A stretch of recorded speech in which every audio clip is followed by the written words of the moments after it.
कहानी की शुरुआत होती है एक सुअर सप्लायर से जो अपना ट्रक लेकर एक क्वारंटीन जोन में एंट्री कर रहा होता है। वॉलंटियर्स जल्दी से उसके ट्रक को घेर लेते हैं और डिसइंफेक्टेंट स्प्रे करना शुरू कर देते हैं। सप्लायर जब हालात के बारे में पूछता है तो एक वॉलंटियर नॉर्मली बताता है कि बायोटेक डिस्ट्रिक्ट में फिर से कुछ लीक हुआ है, लेकिन वे दावा करते हैं कि ये कोई ज्यादा सीरियस बात नहीं है। ड्राइवर चिढ़ जाता है क्योंकि हर बार ऐसा लीक होने पर उसका माल खराब हो जाता है। चेक पॉइंट से निकलते वक्त ड्राइवर के फोन पर कॉल आता है। फोन उठाते समय वह किसी सख्त चीज से टकरा जाता है। वह तुरंत गाड़ी से उतरकर देखता है कि उसने गलती से एक हिरण को मार दिया है। अपने ट्रक का बम्पर ठीक है या नहीं ये कंफर्म करके वह जल्दी से वहां से भाग जाता है। ड्राइवर के जाने के कुछ देर बाद ही वह हिरण हिलने लगता है और हैरान कर देने वाले तरीके से जिंदा हो जाता है, लेकिन उसकी आंखें बहुत ही अजीब और डरावनी थीं। इसके बाद सीन बदलता है। फंड मैनेजर साकू को अपने क्लाइंट के साथ शेयर मार्केट पर बात करते हुए दिखाया जाता है। न्यूज साइट स्क्रॉल करते समय उसे एक जलाशय में रहस्यमयी तरीके से मछलियों की मौत की खबर दिखती है। साकू तुरंत अपने असिस्टेंट किम को फोन करता है। वह किम को एक केमिकल कंपनी के सारे शेयर बेच देने का ऑर्डर देता है। किम चिंता जताती है कि इससे मार्केट में बहुत बड़ा नुकसान हो सकता है, लेकिन साकू बिना कोई सवाल सुने उसे ऑर्डर मानने के लिए सख्ती से कह देता है। अपार्टमेंट की पार्किंग लॉट में साकू और उसकी एक्स वाइफ के बीच उनकी बेटी सुयेन की कस्टडी को लेकर बहस हो जाती है।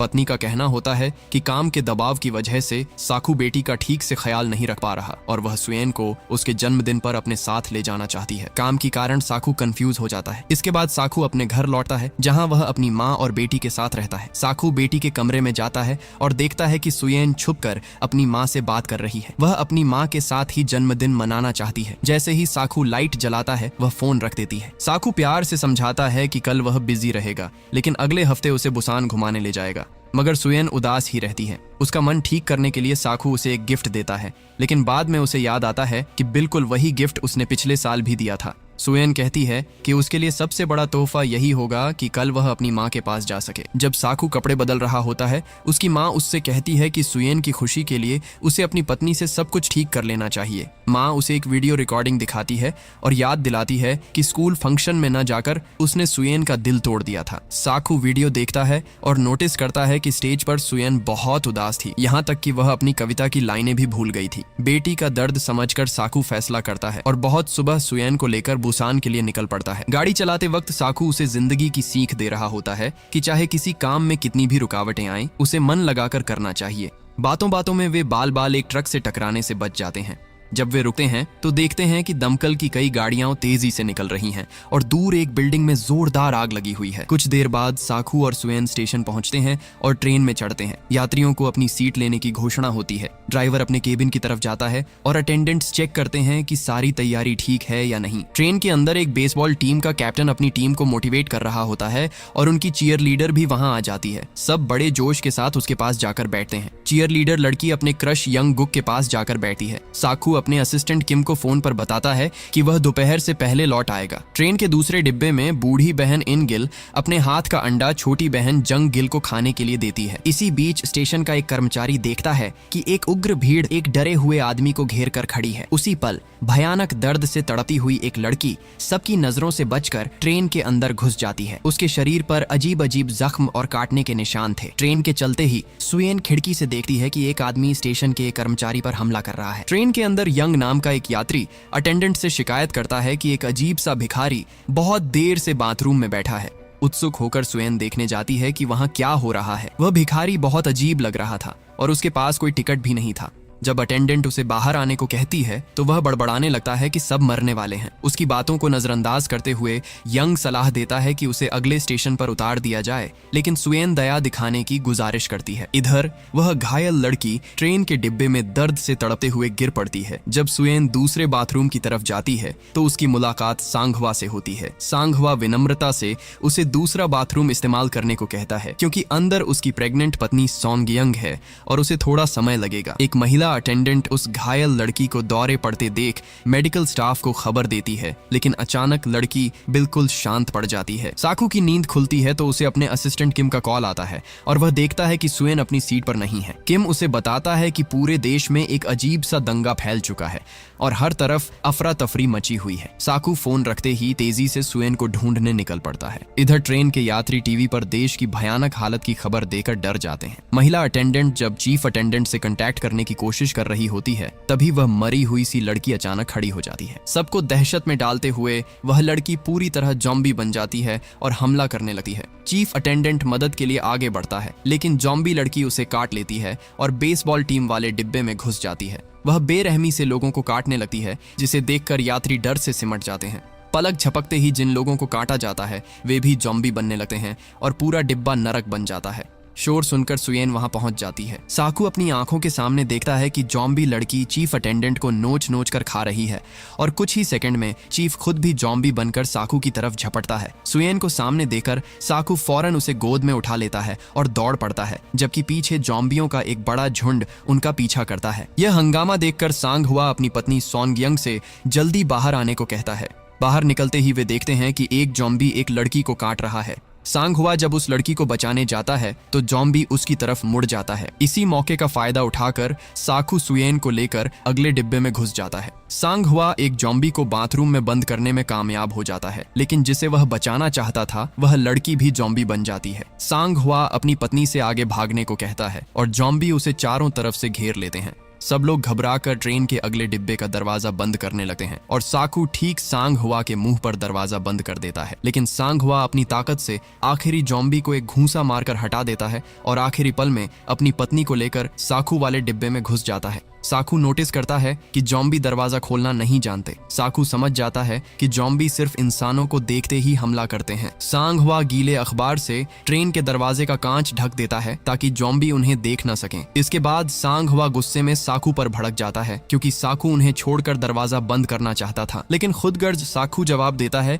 कि इस मुसीबत में दूसरों को बचाना उसकी जिम्मेदारी नहीं है। उनका झगड़ा तब रुकता है जब ट्रेन का ड्राइवर अनाउंस करता है कि ट्रेन उनके आखिरी स्टेशन पर रुकेगी। नौजवान यात्री यंग इंटरकॉम पर बहुत घबराए हुए ड्राइवर को सारी बात बताता है और ट्रेन तुरंत रोकने की गुजारिश करता है, क्योंकि किसी भी पल जॉम्बी उन पर हमला कर सकते हैं। लेकिन ड्राइवर बताता है कि कंट्रोल सेंटर के ऑर्डर के मुताबिक यात्रियों की सुरक्षा के लिए वे तय स्टेशन से पहले ट्रेन नहीं रोक सकते। जब यात्री खिड़की से बाहर देखते हैं तो हालात की भयानक सच्चाई सामने आ जाती है। पूरा स्टेशन जॉम्बियों के कब्जे में है और वे बेबस लोगों पर टूट पड़े हैं। खबरों में बताया जाता है कि पूरे देश में एक भयानक महामारी फैल चुकी है और सरकार बड़े बड़े शहरों को लॉकडाउन कर रही है। सोशल मीडिया पर इन हत्याओं के वीडियो पल भर में वायरल हो जाते हैं। सरकार इमरजेंसी अनाउंस करती है और नागरिकों से अपील करती है कि जब तक सेना हालात काबू में न ले ले वे अपने घरों में ही रहें। इसी दौरान साकू की मां का फोन आता है। कांपती हुई आवाज में वह साकू और सुयेन की सलामती पूछती है। वह साकू से गुजारिश करती है कि वह अपनी पत्नी से फिर से मिल जाए और बेटी का ध्यान रखे। बात करते करते उसकी आवाज बदलने लगती है और एक अजीब सी कराहने की आवाज आने लगती है। साकू समझ जाता है कि उसकी मां भी इस वायरस का शिकार हो चुकी है। जब सुयेन कुछ पूछती है तो साकू यह दिल तोड़ देने वाली सच्चाई उससे छुपा लेता है। ट्रेन के डिब्बों के दरवाजे अच्छी तरह बंद करके यात्री अगले डिब्बे की तरफ बढ़ते हैं। सुयेन बताती है कि उसकी मां का फोन बहुत देर से बंद है। साकू उसे बैठने को कहता है और खुद ट्राई करने की बात कहता है। बूढ़ी बहन इनगिल अपनी बहन जंग गिल को सीट पर बिठाकर खुद खड़ी रहती है। यह देखकर सुयेन विनम्रता से इनगिल को अपनी सीट दे देती है। सांग हुआ ये सब नोटिस करता है। दरवाजे वाली घटना की वजह से साकू अब भी गुस्से में होता है। वह सुयेन से सख्ती से कहता है कि सीट देना गलत था। वह उसे सिखाता है कि ऐसे हालात में अपनी जान बचाने के लिए स्वार्थी होना जरूरी होता है। ट्रेन का ड्राइवर अनाउंस करता है कि ट्रेन डेजन स्टेशन पर रुकेगी, जहां यात्रियों की सेफ्टी के लिए सेना इंतजार कर रही होगी। यात्री यंग फोन पर किसी से बात कर रहा होता है और ट्रेन की एक दूसरी यात्री सोनगयंग छुप कर सुन लेती है कि सेफ शहरों की लिस्ट में डेजन का नाम ही नहीं है। साकू अपनी बेटी से एक जगह बैठी रहने को कहता है और कॉल करने के लिए दूसरे डिब्बे में चला जाता है। सांग हुआ सुयेन से उसके पिता के पेशे के बारे में पूछता है। जब उसे पता चलता है कि साकू एक फंड मैनेजर है तो वह तंज कसते हुए कहता है कि उसका काम तो खून चूसने जैसा है और इसी वजह से वह इतना स्वार्थी है। साकू उसे गुस्से से घूरता है, लेकिन सुयेन धीमी आवाज में मान लेती है कि सब लोग उसके पापा के बारे में यही कहते हैं। सुयेन का मन अच्छा करने के लिए सांग हुआ उसे चॉकलेट देता है और अपनी पत्नी के पेट में पल रहे बच्चे से मिलवाता है। मजाक में वह खुद को एक गैर जिम्मेदार इंतजार पिता बताता है, क्योंकि उसने अभी तक बच्चे का नाम नहीं सोचा है। जब सुएन बच्चे की लात महसूस करती है तो उसका चेहरा खुशी से चमक उठता है। इधर साखू अपने एक ताकतवर क्लाइंट को मदद के लिए फोन करता है। वह क्लाइंट उसे चेतावनी देता है कि डेजन पूरी तरह सेना के कंट्रोल में है और वहां पहुंचते ही सभी यात्रियों को क्वारंटीन कर दिया जाएगा। जब साखू बचने का रास्ता पूछता है तो वह बदले में उसे जिंदगी भर स्पेशल मार्केट टिप्स देने का लालच देता है। क्लाइंट मान जाता है और सलाह देता है कि वह मेन गेट से न निकलकर ईस्ट गेट से भागे। जब साखू बाहर निकलने की तैयारी कर रहा होता है तो वह उस भिखारी को सीटों के पीछे छुपा हुआ देखता है। थोड़ी देर बाद ट्रेन डेजन स्टेशन पहुंचती है, लेकिन चारों तरफ बिल्कुल सन्नाटा होता है और मदद के लिए सेना का कोई निशान तक नहीं दिखता। ट्रेन रुकते ही यंग हिम्मत करके सबसे पहले बाहर कदम रखता है। उसके बाद साखू, यंग और दूसरे यात्री बहुत सावधानी से ट्रेन से उतरते हैं। दूसरे डिब्बे से बेसबॉल टीम के लड़के भी नीचे उतर आते हैं। ट्रेन का ड्राइवर और एक अटेंडेंट जब जॉम्बी से भरे डिब्बों की तरफ देखते हैं तो यंग उनसे रिक्वेस्ट करता है कि जॉम्बी वाले डिब्बों को ट्रेन से अलग कर दिया जाए और ट्रेन को सीधे बुसान की तरफ रवाना कर दिया जाए। ड्राइवर कंट्रोल सेंटर के ऑर्डर का हवाला देकर हिचकिचाता है, लेकिन यंग जोर देकर कहता है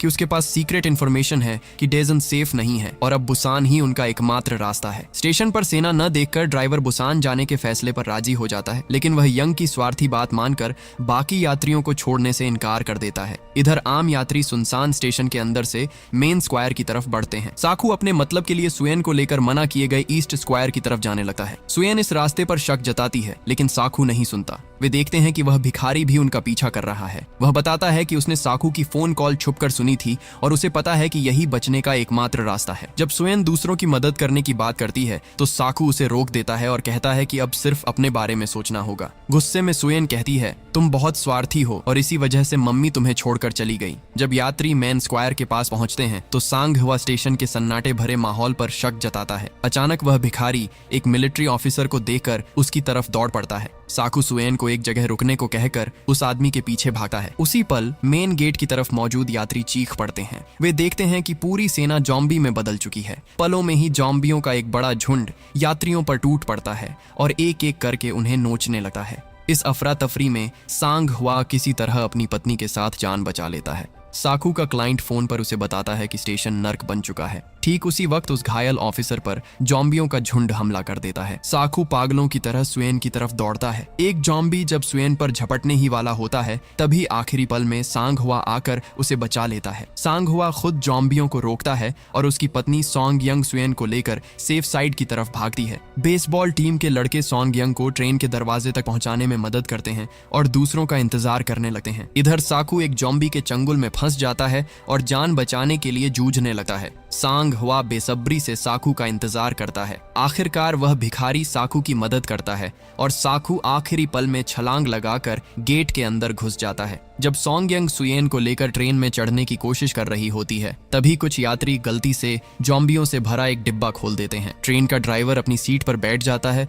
और ट्रेन का कर्मचारी जिन बेचैनी से बाकी लोगों का इंतजार करता है। ठीक उसी समय जब सॉन्ग यंग और दोनों बूढ़ी बहनें ट्रेन के पास पहुंचती हैं, स्टेशन की खिड़कियां टूट जाती हैं और सैकड़ों जॉम्बी प्लेटफॉर्म पर गिर पड़ते हैं। साखू और सांग हुआ यात्रियों को बचाने के लिए गेट बंद रखने की पूरी कोशिश करते हैं। इस अफरा तफरी में एक जॉम्बी बूढ़ी जंग गिल पर टूट पड़ता है, लेकिन वह उसे काबू नहीं कर पाता। जिन और दूसरे कर्मचारी जंग गिल को खींचकर ट्रेन में चढ़ा लेते हैं। सॉन्ग यंग और सुएन भी दूसरे डिब्बे में घुस जाती हैं। अचानक वही भिखारी वहां पहुंच जाता है और सॉन्ग यंग आखिरी पल में उसे भी अंदर खींच लेती है। ये देखकर कि जॉम्बी किसी भी पल दरवाजा तोड़ सकते हैं, यात्री यंग तुरंत ट्रेन छोड़ने का दबाव डालता है, लेकिन जिन थोड़ा और वक्त चाहता है क्योंकि उसके दोस्त अभी बाहर हैं। गिल्ट और घबराहट के बीच आखिरकार अटेंडेंट ट्रेन चलाने का ऑन ऑर्डर दे देता है। एक भयानक लड़ाई के बाद सांग हुआ दरवाजा लॉक कर पाता है और वे चलती ट्रेन की तरफ दौड़ते हैं, लेकिन जॉम्बी गेट तोड़कर उनके पीछे लग जाते हैं। प्लेटफॉर्म पर पहुंचते ही बेसबॉल टीम के 2 मेंबर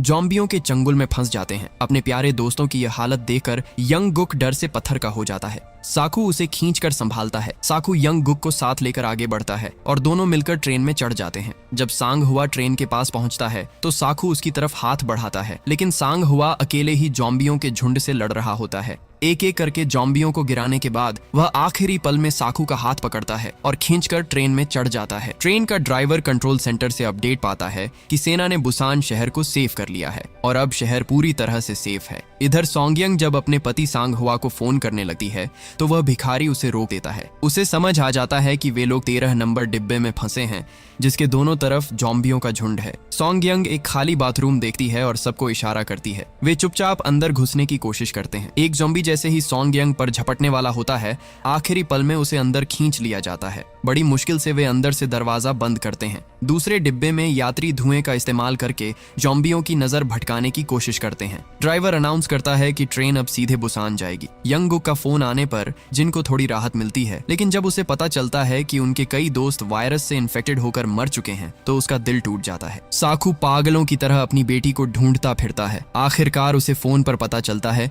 कि सुयेन और सोंगयंग 13 नंबर डिब्बे के बाथरूम में फंसी हुई हैं और बाहर जॉम्बियों का तांडव चल रहा है। साकू उन्हें बचाने का फैसला करता है, लेकिन साकू, सांगहुआ और यंगगुक 9 नंबर डिब्बे में होते हैं। बीच के 4 जॉम्बी भरे डिब्बों को पार करके 13 नंबर तक कैसे पहुंचा जाए, यही सोचकर वे परेशान हो जाते हैं। यंगगुक बताता है कि 15 नंबर डिब्बे में उसके बाकी दोस्त और कुछ यात्री सेफ हैं। वे एक प्लान बनाते हैं। लड़ते हुए 13 नंबर डिब्बे तक पहुंचेंगे, वहां से सुयेन को निकालेंगे और फिर 15 नंबर डिब्बे के सेफ जोन में चले जाएंगे। वे आसपास पड़ी चीजों से अपने हाथों के लिए कवच बना लेते हैं। सांगहुआ आगे से लीड करता है, साकू पीछे से कवर देता है और यंगगुक बीच में रहकर मदद करता है। ट्रेन जैसे ही एक टनल में घुसती है, वे हिम्मत करके जॉम्बियों के सामने कूद पड़ते हैं। गजब की ताकत के साथ सांगहुआ खाली हाथों से ही जॉम्बियों को ढेर करता जाता है। शानदार टीम वर्क से साकू आगे बढ़कर दरवाजा खोलता है और वे अगले डिब्बे में घुस जाते हैं। यंगगुक भी बहादुरी से आखिरी जॉम्बी को गिराकर दूसरी तरफ पहुंचता है, लेकिन अगले डिब्बे में घुसते ही यंगगुक सन्न रह जाता है। वहां उसे अपने ही इन्फेक्टेड दोस्त दिखते हैं। वह कुछ नहीं कर पाता, लेकिन सांगहुआ बिना किसी दया के लड़ाई जारी रखता है। साकू एक बेसबॉल बैट उठाकर सांगहुआ की मदद के लिए कूद पड़ता है। यंगगुक डर से जड़ हो जाता है, मगर साकू और सांगहुआ जॉम्बियों से भयानक जंग में भिड़ जाते हैं। ठीक जब वे जॉम्बियों के दबाव में कुचले जाने वाले होते हैं,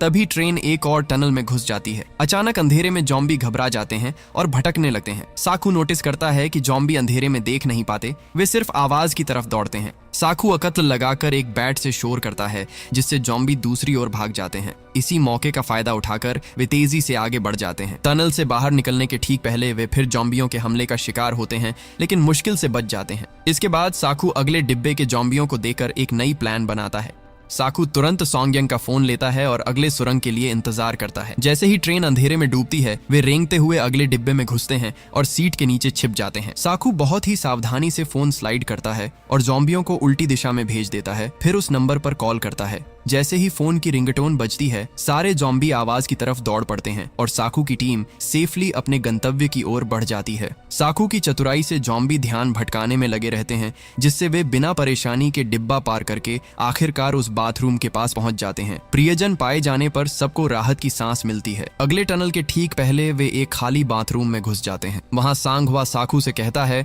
कि उसे माफी दिखानी चाहिए, क्योंकि उसकी पत्नी और बेटी की वजह से सुयेन आज सेफ है। साकू यह बात टालते हुए बताता है कि अगले टनल में घुस जाते में अब सिर्फ 2 मिनट बाकी हैं। यंगगुक जिनको मैसेज भेजता है कि वे सब मिलकर 15 नंबर डिब्बे की तरफ जा रहे हैं। जिन खुशी में यह खबर सबको बताता है, लेकिन यंग तुरंत विरोध जताता है। यंग तर्क करता है कि जॉम्बी डिब्बे पार करने के बाद कोई गारंटी नहीं कि वे इन्फेक्टेड नहीं हैं। जिनकी भावनात्मक अपील के बावजूद बाकी यात्री यंग के पक्ष में खड़े होते हैं और साकू की टीम को अंदर आने नहीं देते। ट्रेन जब फिर अंधेरे में घुस जाते हैं तो साकू और सांगहुआ चुपचाप सबको बाथरूम से बाहर निकालते हैं। सामने जॉम्बियों के बड़े झुंड को देखकर वे एक नई रणनीति अपनाते हैं। वे सीटों के ऊपर लगेज रखने की जगह पर चढ़ जाते हैं और चुपचाप रेंगते हुए आगे बढ़ते हैं। साकू आखिरी पंक्ति में एक बैग देखता है और उसे बहुत दूर फेंक देता है। आवाज के प्रभाव से सारे जॉम्बी उस तरफ दौड़ जाते हैं। साकू और सांगहुआ धीरे धीरे सबको नीचे उतरने में मदद करते हैं और बहुत सावधानी से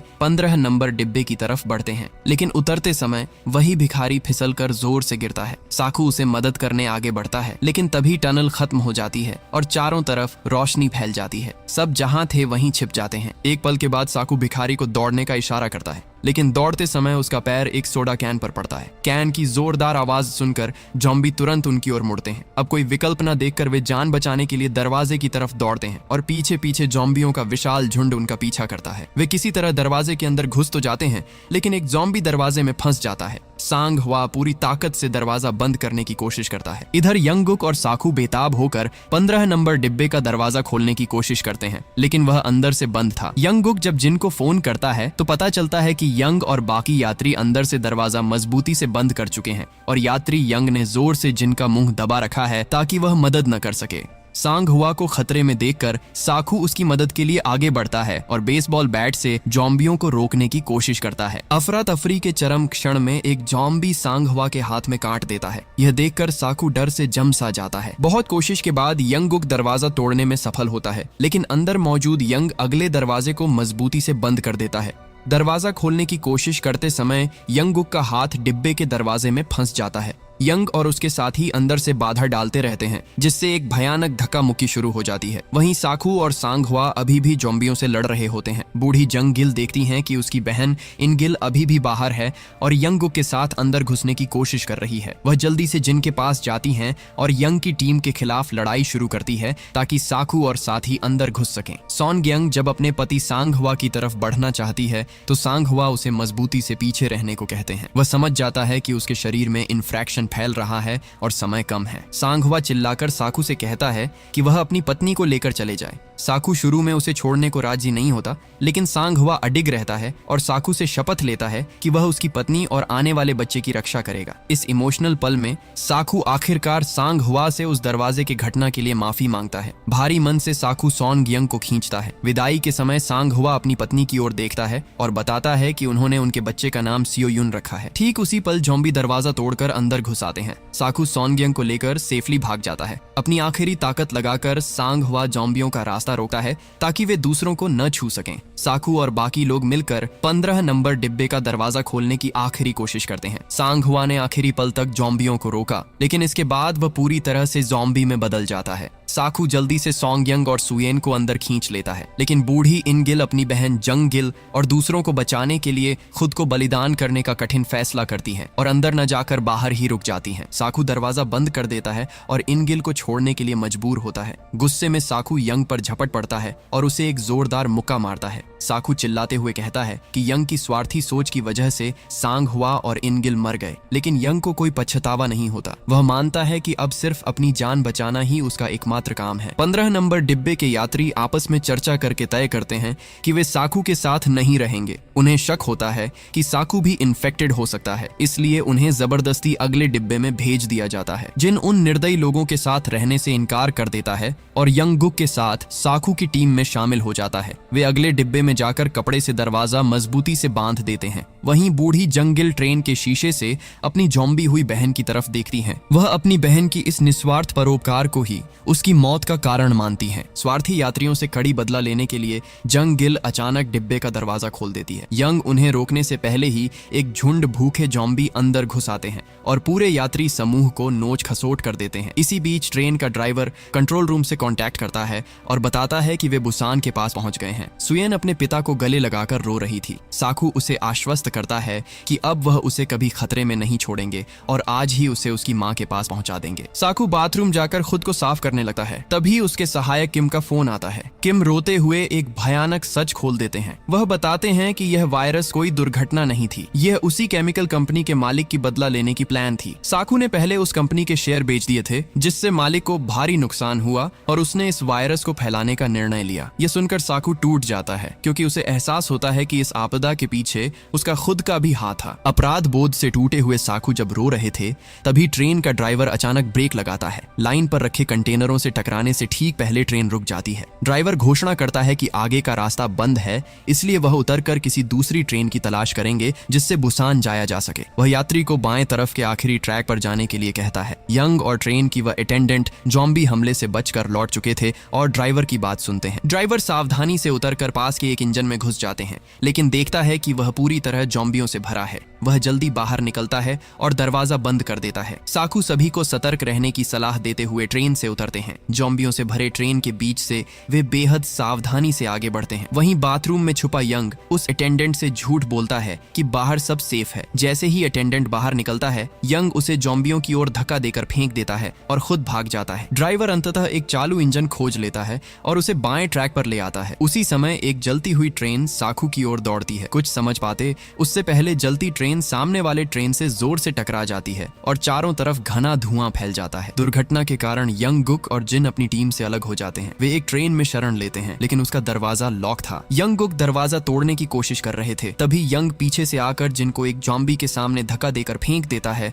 और यंग, गुक को अकेला छोड़कर खुद खिड़की से भाग जाता है। यंग, गुक जॉम्बी को ट्रेन से फेंक देते हैं, लेकिन देखते हैं कि जिन इन्फेक्टेड हो चुकी है। रोते हुए यंग, गुक उसे गले लगाते हैं और जॉम्बी बन चुकी जिन उन्हें काट देती है। दूसरी ओर साकू होश में आते हैं और देखते हैं कि सब लोग एक ट्रेन के नीचे फंसे हैं और जॉम्बी खिड़की तोड़ने की कोशिश कर रहे हैं। साकू एक संकरी जगह पाते हैं और खुद निकलकर दूसरों की मदद करने की कोशिश करते हैं, लेकिन ट्रेन का एक भारी हिस्सा गिर जाता है और रास्ता लगभग बंद हो जाता है। साकू मलबा हटाने की कोशिश कर रहे होते हैं, तभी जॉम्बी खिड़की तोड़ते हैं। इस बार भी वह विक्री निस्वार्थ रूप से जॉम्बियों को रोकता है ताकि सुयेन और सॉन्गयंग भाग सकें। साकू उन्हें एक एक कर निकालते हैं, लेकिन विक्री खुद को बलिदान कर देता है ताकि वे जीवन पा सकें। कुछ 100 जॉम्बी उनके पीछे दौड़ते हैं। जंगली जानवरों की तरह पीछा करने वाले जॉम्बियों से बचने के लिए साकू, सुयेन और सॉन्गयंग मौत को मात देते हुए दौड़ते हुए चलती इंजन में चढ़ने की कोशिश करते हैं। वे किसी तरह चढ़ जाते हैं, लेकिन एक झुंड जॉम्बी ट्रेन के पीछे झूल जाते हैं। साकू जान जोखिम में डालकर जॉम्बियों को लात मारकर ट्रेन से फेंक देते हैं और अंततः वे मौत से बचे रहते हैं। फिर साकू ड्राइवर के केबिन की ओर जाते हैं, लेकिन वहां उन्हें इन्फेक्टेड यंग दिखाई देता है। यंग पूरी तरह जॉम्बी बनने से पहले साकू से बचने की गुहार लगाता है, लेकिन तुरंत ही वह हिंस्र होकर साकू पर हमला कर देता। साकू और यंग के बीच लड़ाई शुरू होती है। साकू किसी भी हाल में उन्हें सन यंग और सुयेन के पास पहुंचने नहीं दे रहे थे। लड़ाई के एक मोड़ पर जॉम्बी यंग साकू के हाथ में काट देता है। साकू समझ जाते हैं कि उनका समय खत्म हो गया है। वह खुद को यंग के साथ ट्रेन के पीछे श्रृंखला से बांध लेते हैं और यंग को लेकर ट्रेन से नीचे कूदते हैं। हालांकि साकू खुद ट्रेन पर वापस पहुंच जाते हैं, यंग नीचे गिर जाता है। साकू महसूस करते हैं कि उनके शरीर में जहर फैल रहा है। वह जल्दी से सन यंग और सुयेन को केबिन में ले जाते हैं और सन यंग को ट्रेन रोकने का लीवर दिखाते हैं। ये फिल्म का सबसे दिल दहला देने वाला सीन था। साकू सुयेन से कहते हैं कि वह यहीं रहेंगे और बुसान पहुंचने पर सेना उसे उसकी माँ के पास ले जाएगी। सुयेन रोते रोते अपने पिता को गले लगाती है, लेकिन साकू खुद को अलग कर ट्रेन के पीछे की तरफ चले जाते हैं। साकू की आंखों में आंसू हैं, लेकिन मन में शांति है। जब वह जॉम्बी बन रहे होते हैं, तब उन्हें सुयेन के जन्मदिन की याद आती है। सान हवा और सुयेन से किए वादे को निभाते हुए वह मुस्कान के साथ चलती ट्रेन से नीचे कूदते हैं। अंततः सम यंग और सुयेन बुसान स्टेशन पहुंचते हैं। स्टेशन के टनल में घुसने समय विपरीत तरफ खड़े सैनिक उन्हें देख लेते हैं। ये सुनिश्चित किए बिना कि वे इन्फेक्टेड हैं या नहीं, सैनिकों को उन्हें गोली मारने का आर्डर दिया जाता है। ठीक उसी समय सुयेन रोते रोते अपने पिता के लिए वह गीत गाना शुरू कर देती है जो उसने स्कूल के कार्यक्रम में गाना चाहा था। गीत सुनकर सैनिक समझ जाते हैं कि वे जॉम्बी नहीं हैं, बल्कि इंसान हैं। वे तुरंत उन्हें बचाने के लिए दौड़ते हैं। इस तरह अनगिनत त्याग और आंसुओं के बीच सिर्फ सम यंग और सुयेन के बचकर लौटने के साथ कहानी यहीं खत्म होती है